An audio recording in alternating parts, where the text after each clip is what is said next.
Welcome to the NTN Nightly. I'm Nisha Charles. This edition's top stories. A tourism accommodation fee to be introduced come April 2020. The region prepares for the first African Union-CARICOM summit, and the 2020 Nobel Laureate Festival has been launched. Following consultations with stakeholders in the tourism industry, government will be introducing a tourist accommodation fee to be used for destination marketing and development. As of April 1, 2020, stay-over visitors to St. Lucia will be required to pay an accommodation fee on their nightly stay on the island. The fees will be paid by the stay-over visitor and collected by accommodation providers who will remit the fees collected to government via the St. Lucia Tourism Authority. Prime Minister Honorable Alan Chastanet says the accommodation fee will be used to finance the destination marketing activities undertaken by the St. Lucia Tourism Authority as it promotes St. Lucia's tourism product worldwide. It's what we call a revenue neutral tax. So the purpose of doing what we're doing is in order to allow the monies to be collected directly off of the tourist, and it's a user fee of St. Lucia. Right, so they're paying, if they're staying at a smaller property, $3 per person per night. If they're staying at a larger property, $6 per person per night. Okay? That money is going directly into the Tourism Authority. So that means that the Tourism Authority is no longer dependent on the tourism budget. So the $35 or $40 million a year that we're putting into the Tourism Authority, that stops. By being now a separate entity like SLASPA, because that's how SLASPA makes its money, off of taxes and revenues it is generating at the port, both at the airport and at the seaport, it means it has its own budget, has its own board, because there's too many restrictions to it when it's operating within the government context. All accommodation providers on the island, including hotels, guest houses, villas and apartments, will be required to collect from their stay-over visitors $3 and $6 respectively on a nightly rate below or above $120. Guests at accommodation services sourced through sharing platforms such as Airbnb and VRBO will be subject to an accommodation fee of 7% of the full cost of stay. The fee will also be used to support village tourism development and destination management and development of the local product in St. Lucia. The changes that we've made are to facilitate making that happen. And so therefore there will be no increase in the cost of coming to St. Lucia, but structurally now we've made it much more efficient in order for the monies to go into the Tourism Authority and for the Tourism Authority now to be able to spend the money. And that was Prime Minister Honorable Alan Chastanet. The Castries Market Redevelopment Project is being considered a fresh start for the city of Castries. Castries Mayor Peterson Francis says the project will not only transform the city aesthetically, but will contribute significantly to the socio-economic development of the country. Anicia Antoine reports. The government of St. Lucia is currently in the process of reconstructing the Castries Market.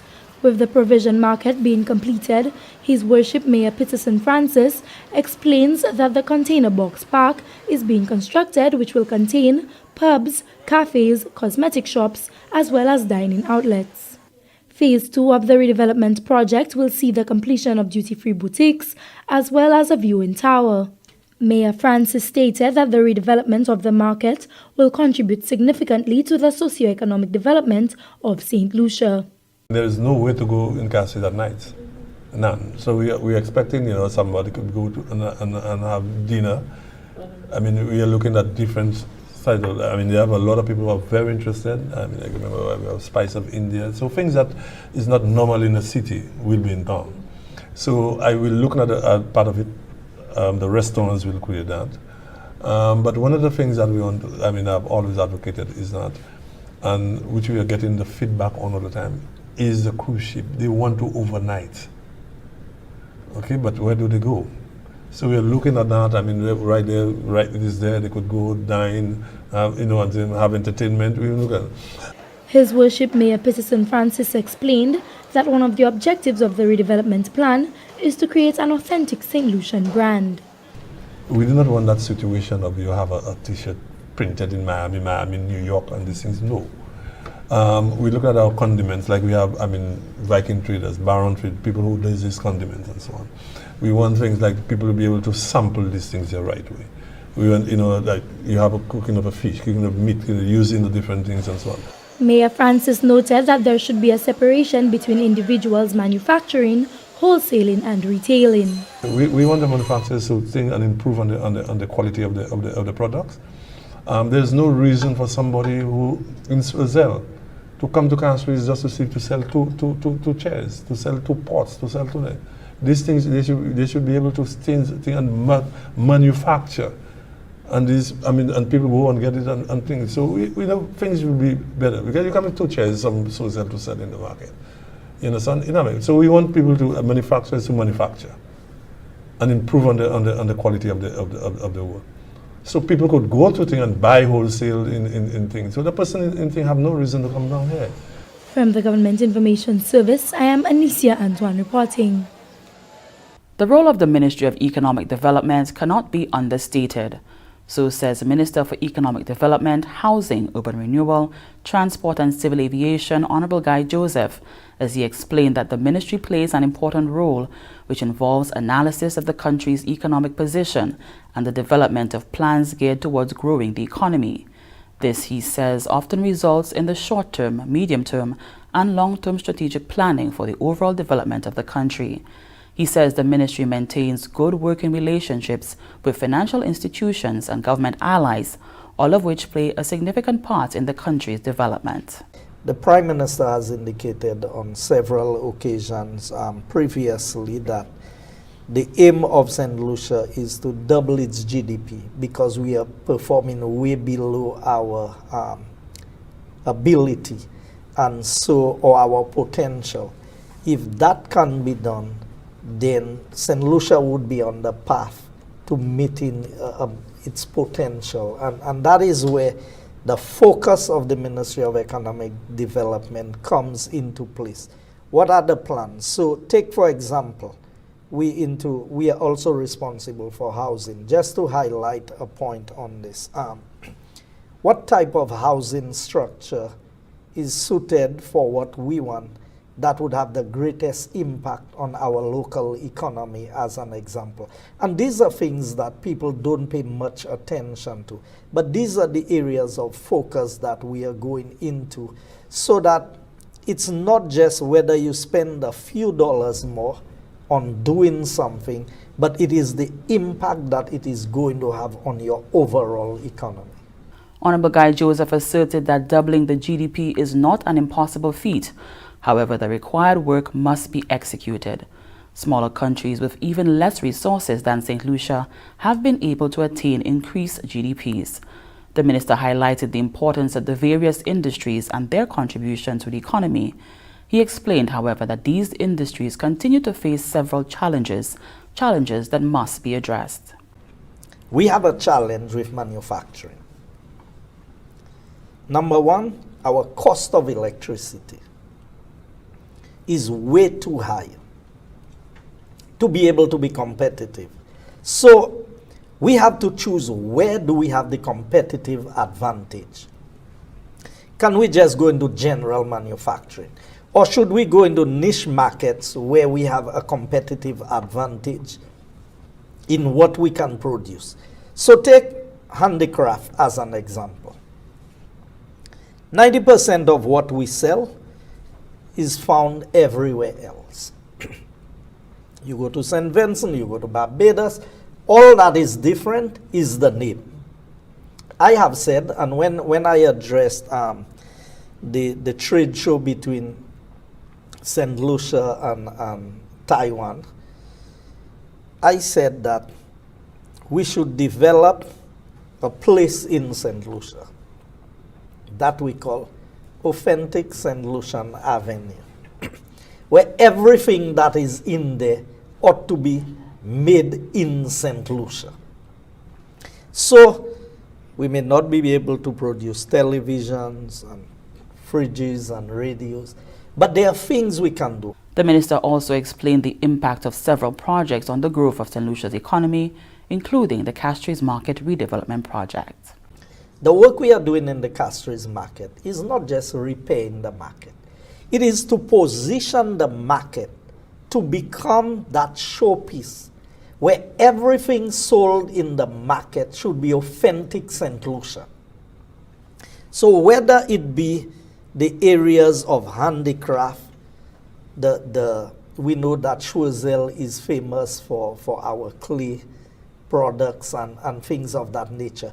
So that whatever is manufactured, whether it be by Windward and Leeward Brewery, whether it be by any of the other barons, and you name it, that what is going to happen when somebody enters the Castries market and they buy anything, they can know that this is 100% St. Lucian product.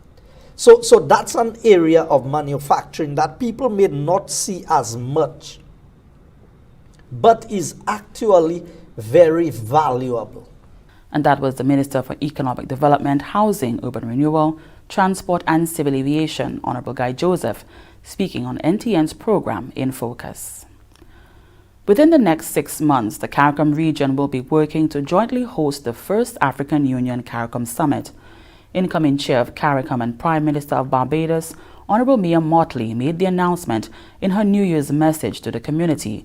Michelle Nurse of CARICOM News Time reports. Prime Minister Motley spoke of reaching out to the African continent and of laying the foundation for greater cooperation between CARICOM and Africa. We have already started discussions at the highest levels on the African continent with people with whom many of us share a common ancestry and history, and who, like us, recognize the imperative of mutual cooperation as we go into 2020.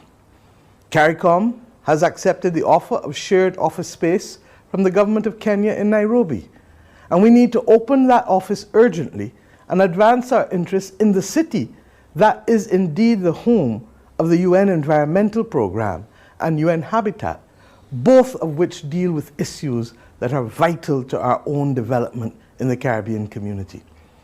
Therefore, within the next 6 months, we will also work towards jointly hosting the first ever African Caribbean Summit, African Union-CARICOM Summit. We need to resolve as a region that we will not leave that gathering without laying the foundation for tangible progress in areas of direct air and sea access across the Atlantic, greater trade in goods and services, and more cultural exchanges between our regions. And this is the NTN Nightly. We'll be back after this. Imagine being away from home, surrounded by danger and hostility, unable to escape or speak the language, and being exploited. It might sound like fiction, but for 40 million victims of human trafficking worldwide, it is a reality.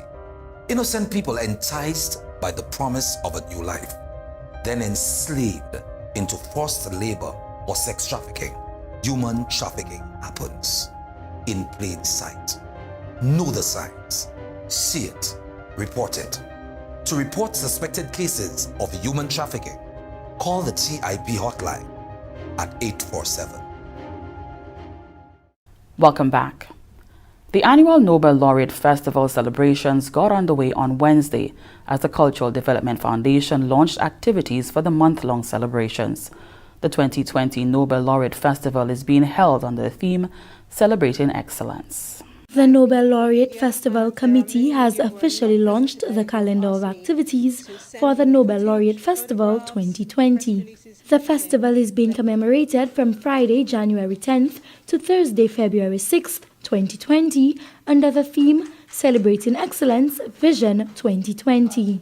Chairperson of the committee, Her Excellency Dame Paulette Louisi, noted that the purpose of the festival is to recognize the achievements of our two laureates and their vision for St. Lucia. Excellence is not just a destination, but a journey. The notion of pursuing excellence requires that we constantly fine-tune our craft, whatever that craft may be, until we near perfection. That journey and these achievements of our laureates should be our inspiration. Had they lived Sir Arthur would have been 105 years old, and Sir Derek 90 years old this January 23rd. Let not their years relegate them to the backwaters of history and our memory. Instead, let it inspire us to believe that the longer we live, the more opportunities we perhaps have of excelling. Partner of Sir Derek Walcott, Sigrid Nama, noted that renowned sculptor Jalim Judovic is currently designing a memorial to be placed at the gravesite of Sir Derek Walcott. Ms. Nama explained that the festival also seeks to highlight and recognize the quality work being done by artists in St. Lucia. The Nobel Laureate Festival will include a Walcott House open house, the National Awards of Excellence, a school music festival, and a church service, to name a few. The first event of the festival is a dance workshop organized by Shatoya Jabatis, owner of the Sure Experience, and it is slated for Saturday, January 11th.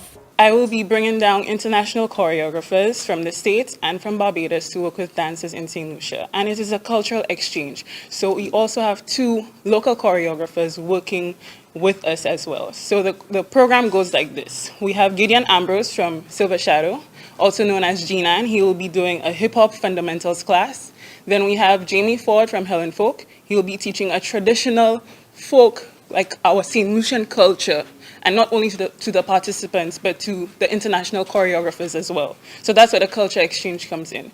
After that, we have a performance by XO Nads and then by Ezra the Fun Machine, so that the international choreographers can also get a taste of what it is to be St. Lucian.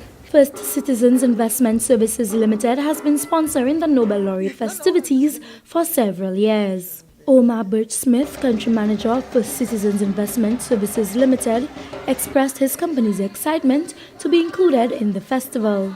It is our mandate to be a part of ensuring that our culture continues to grow. And there's no better expression of our culture, no better appreciation of our culture, where we are, where we've come from as a people, and where we're going than the Nobel Laureate Festival. The Nobel Laureate Festival was launched on Wednesday, January 8, 2020. From the Government Information Service, I am Anicia Antoine reporting. The St. Lucia Solid Waste Management Authority continues to embark on initiatives to enhance the country's environmental integrity and the health of its people. Recently, the SLSWMA met with members of the Southern Business Association to discuss impact, if any, of the closure of the V4 landfill. Public awareness, engagement, and the transfer of factual and up-to-date information is a continuous process. It is with this in mind that the St. Lucia Solid Waste Management Authority met with members of the Southern Business Association to discuss if and how the closure of the V4 landfill has impacted their business's garbage disposal routine. We wanted to meet with the business community in Vieux-Fort simply to let them know what is happening. We have not met with them, we have not communicated with the businesses, or put it that way, the users of the site in the south of the island, telling them exactly what our plans are for the Vieux-Fort, not so much for the Vieux-Fort landfill, but for the plan going forward when the Vieux-Fort landfill is closed.